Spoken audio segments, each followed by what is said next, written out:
So now we're going to learn to solve by substitution. Last lesson we solved by graphing, and you could see graphing could be limited because what if your solution, what if they didn't intersect within your nice little grid? And they won't always. So we're going to solve by substitution, and then next lesson we'll be solving by elimination. So substitution is just another way for solving systems of equations and is the substitution method.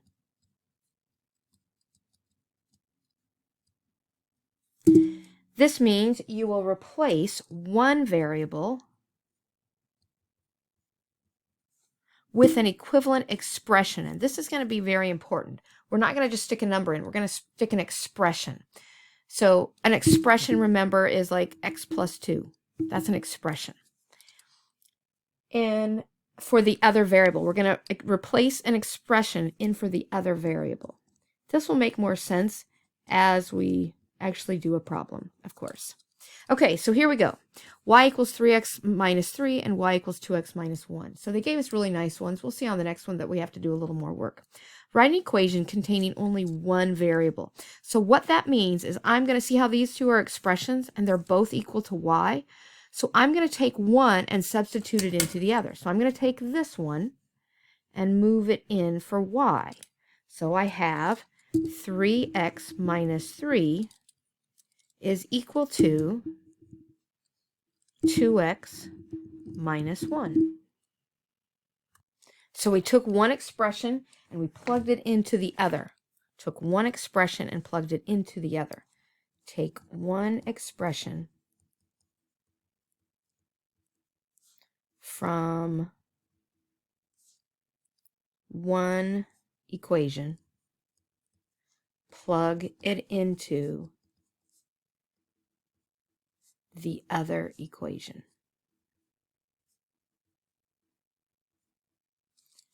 Okay, and now it says, and we solve it. So now we're going to just solve that.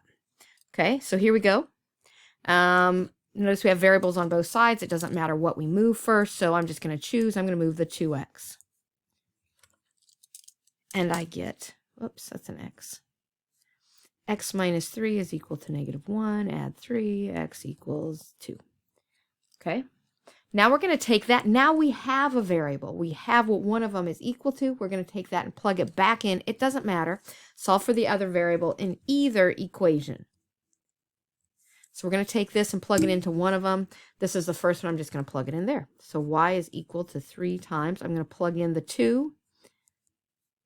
I get 6 minus 3, which is 3. So my answer is 2, 3. Because here's x and here's y. Now we can check for this, and just like yesterday, in order for it to actually work, it has to work in both equations. So we're going to plug it into both equations. So I take equation 1, and I'm going to plug in 2 and 3 for y and x. So in place of y, I put 3 is equal to 3 times 2. So I get 6 minus 3, which is equal to 3. Yep, that one works. Now I'm going to plug it into the other one. Y is equal to 2. Whoops. But in place of y, I'm going to put the y value. And I get 4 minus 1, which is equal to 3. Yep, that one works. So, yay, we got it right. So, now on this next one, you can see that it's not as convenient. See how we don't just have y equals. When we have those, it's really nice when y equals. So the thing is that we just have to make it that way. We have to get a variable by itself. Here we had both y's. It doesn't have to be y.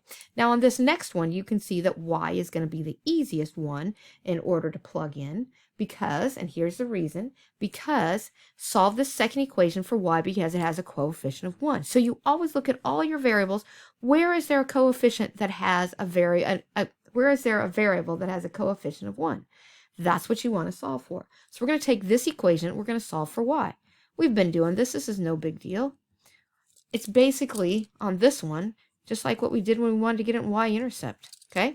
So y is equal to 6x minus 7. We now have a variable by itself. Now, the only difference is that sometimes we're going to solve for x instead of y.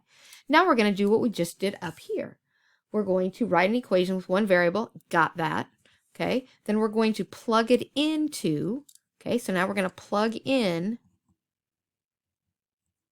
to the other equation.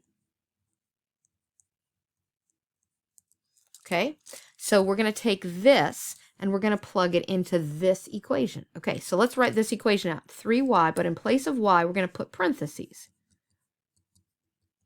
Okay, and notice now we're going to just plug what y is equal to. Okay, so in place of y, we're going to put 6x minus 7. Now notice we have an equation with just one variable. If we have one variable, we can solve that very easily. We know how to do that. But see, what we did is we solved for one variable, took that equation, plugged it into the other. You never want to plug it back into itself or else it will not work. So you always have to plug it into the other equation. Okay, now we're just going to solve this, and this is good practice, so we're all going to do this. Pause your video and solve it right now. Go. So you probably solved it and you got to here and you said, wait a second, that's going to come out to be a fraction. That's okay. It's another reason that we want to make sure that we use substitution, because you can imagine what this would be like if we had to graph it. So 5/4 is what it is in lowest terms. We have x now. Once we have x, we're going to plug it back into one of my equations and find y. Now I have these two equations. I also have this one. That one is a lot easier to plug it into, so I'm just going to plug it in there. So now I have y is equal to 6 times 5/4 minus 7. And this is great practice in fractions. So we have, I can cancel out a 2 here, cancel out a 2 there, and I have 15/2 minus 7. So that is 15/2 minus 14 over 2. Oh, I should show you what I did there. Okay, so just to refresh our memory on fractions, I knew I had to have a common denominator of 2. So this is 7 over 1. What do I do to 1 to get 2? I multiply by 2, so I take 7 times 2, I get 14. Either way, I'm going to get 1/2. And I know a lot of you are just going to use your calculator. That's fine, but I want to show you how to do fractions a lot of times because we need to know how to do it. Okay, so our answer is 5/4 and 1/2. And we can check that and it would work. For the sake of time, I'm not going to do that right now, but it would work. Okay, so what I'd like you to do right now is I'd like you to try A and I'd like you to try B. Now, I'm going to we're going to all do A right now. Come back in, check our answers, and then we're going to do B. Okay, so go do A right now. So on A, what you did is notice that this was already solved for y. So all I have to do is take this and plug it in right there. And be very careful. I always plug mine in parentheses, especially when there's a minus sign. Sometimes that can really throw you off. We then found out that x was equal to 3 by solving the equation. We took that and we plugged it in. I could have plugged it into either one, but always plug it into the easier equation. No one says that you have to plug it into the harder one. Plug it into the easier one. So we come up with 3 and 6. Now look at B. On B, let's look at it. Let's just analyze it for a second. Here's a variable with a coefficient of 1, and here's a variable with a coefficient of 1. Both are good. Just be very careful what you plug in because of those negatives. So it does not matter which one you solve for. So here I could subtract by 3x, then divide through by a -1, solving for y. Here I can just subtract 5y and get what x is equal to. So you choose whichever one you want to solve for. It does not matter. It's going to look different as the process goes through, but it does not matter which one you solve for. So I'm going to let you try that one on your own also, and then I'll come back and show you what I did. So I did it 2 different ways because it doesn't matter which one you solve for. The first way I did it is I solved for y.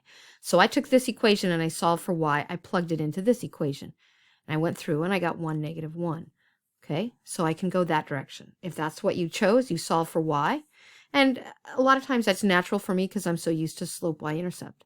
But I want to show you it also works solving for x. So I also did it where I solved for x. I took this equation, subtracted 5y and got x.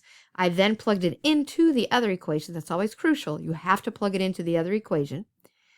And when I simplified that out, I also got 1, -1. So what I'm showing you is it does not matter.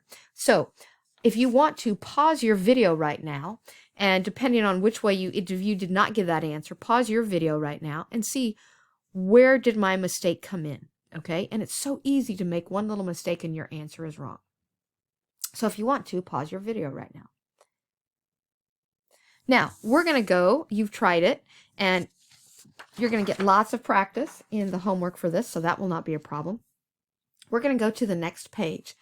Now, you might be saying, oh, crud, word problems, yucky word problems. No, no, no. This is the whole reason you want to learn systems of equations, is to solve word problems. Well, there's other reasons too.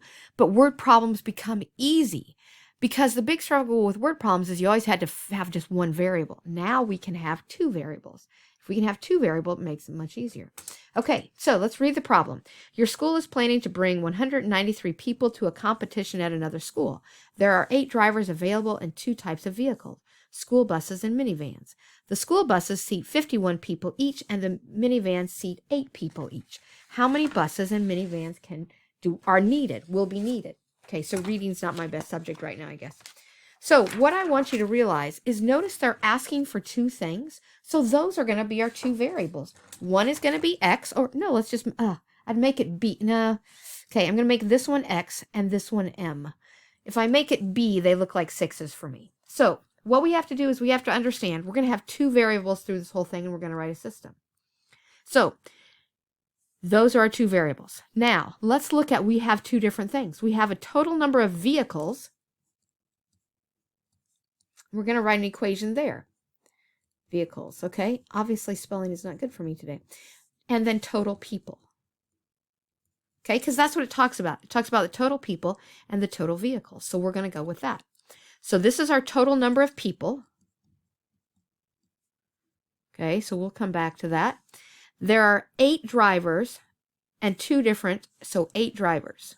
Okay, that's going to be our total number of vehicles, because I can't have more vehicles than I have drivers. Okay, 2 types of vehicles, school buses and minivans. The school bus seats 51 people each, and the minivan seats 8 people each.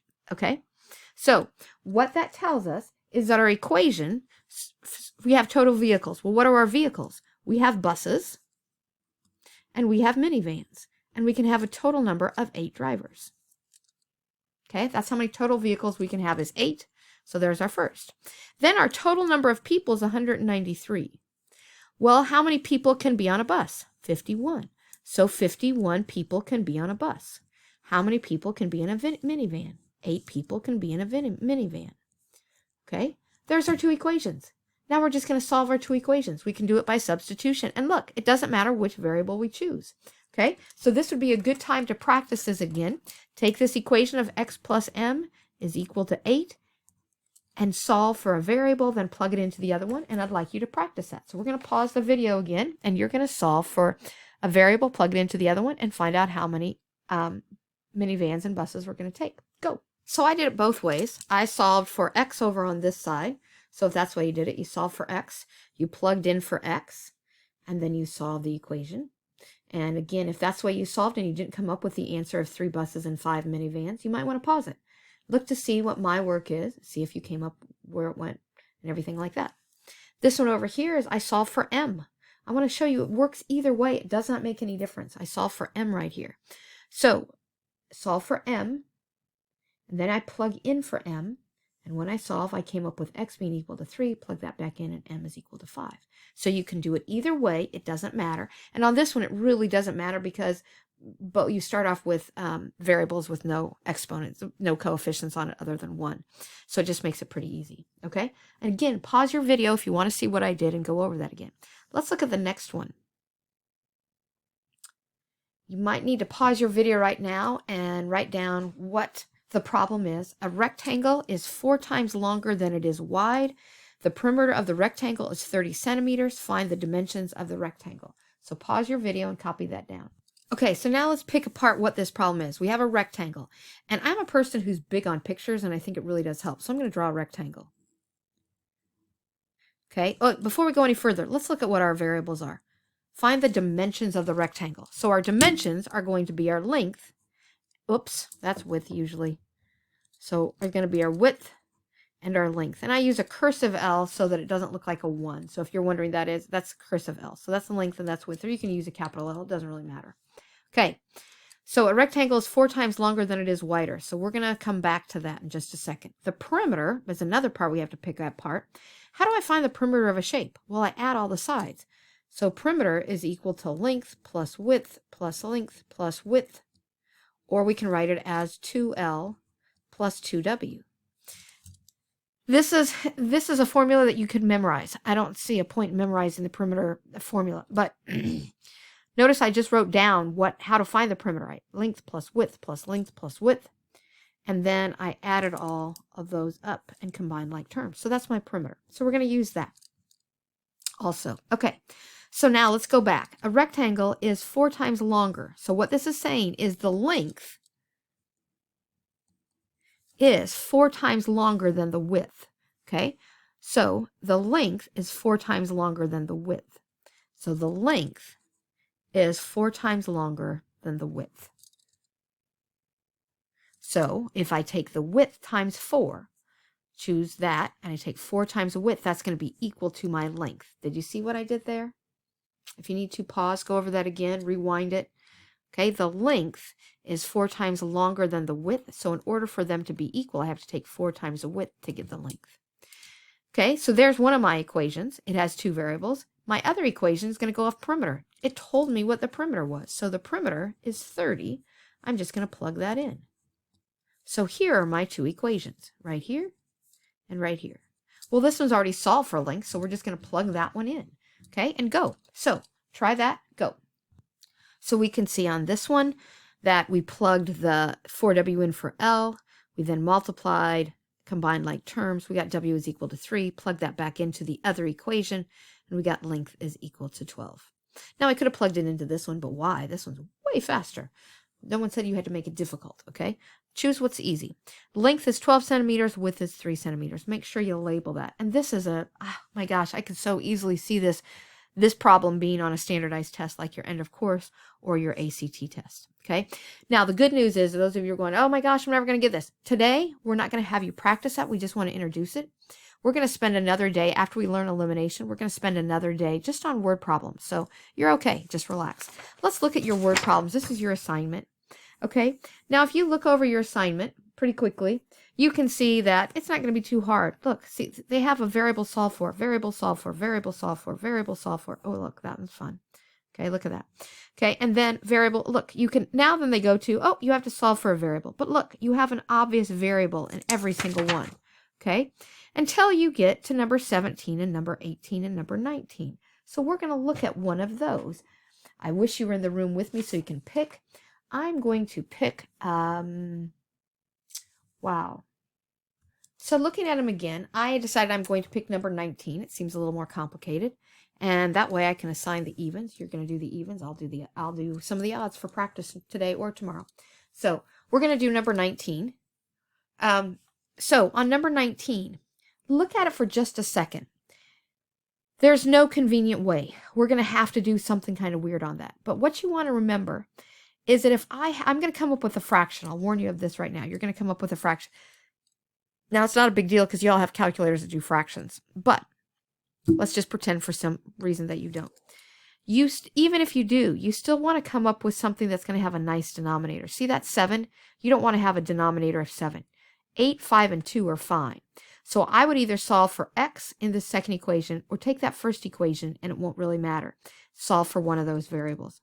Okay, so since this one looks the yuckiest, let's just go with that. So I'm going to take negative 5x minus 8y is equal to 17. And I'm going to solve. I'm going to have a denominator of 5, so I'm going to solve for x. So this is where you just kind of analyze it a little bit before you start and then go. And you're going to divide by a negative 5. And here's the reason that's going to be important is because if you take anything divided by 5, it's going to give you a nice little decimal. Oops, that's a negative. So take out your calculator right now. Oops, that's a y. And we get 8 divided by 5, of course, is negative 1.6y. And 17 divided by 5 is going to give us 3.4 negative. Okay, so yeah, you're going to have decimals, but they're workable. So when you get to number 18, I would solve for negative 2x. Okay, because you want to have a denominator of 2 or a denominator of 8, but you don't want to have a denominator of 6 or a denominator of 7. So just to let you know that, okay? So just want to show you, you can come up with fractions. You could leave them as fractions. You can change them to decimals. You're going to then take this and plug it in there. But I didn't want you to get to this one and go, ah, okay? So for the homework, you're going to be doing the evens on this page. Do the evens. Make sure you check your answers. And if you get, it's a good habit to practice putting the answers back in and checking them yourself. But if not, check them with the answer key. And they'll be out in a green folder. Great. Thank you. If you have any questions, you know where to find us.